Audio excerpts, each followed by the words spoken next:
founding anniversary of the municipality of Guimba. And the 23rd Ragsak Guimba Festival.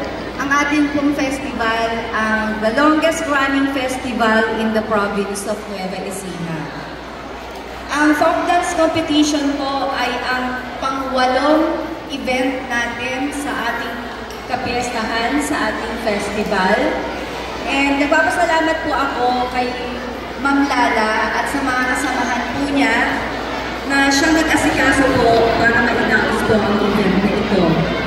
Galing din po sa working committee, members po ng working committee ng ating festival na nagtutulong-tulong po para maisaayos at mapaganda po ang lahat ng events ng fiesta.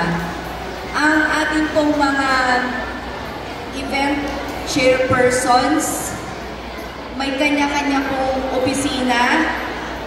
Patuloy din po ang mga trabaho sa opisina.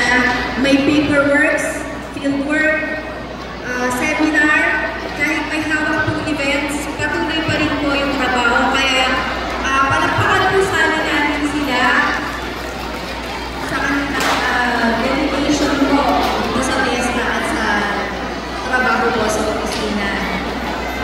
Sa atin po mga school heads, coaches, teachers, at sa lahat po ng students, thank you po sa inyong participation and good luck po sa lahat. Dati po, nung araw, pag nag-fiesta po tayo, ang sumasayaw po ng folk dance, yung mga office heads and yung asawa po ng office heads, o kaya po mga miyembro ng kababaihan. Pero mas maganda po na habang bata pa lang po ay matutunan po ang folk dance, Philippine folk dances. Kasi po, dito po sa folk dance na ipapakita po yung kaugalian o way of living po ng mga tao nung araw. Kaya mas maganda po, maaga pong matutunan ng mga estudyante. So, good luck po ulit. Sana maging sport lang po tayo.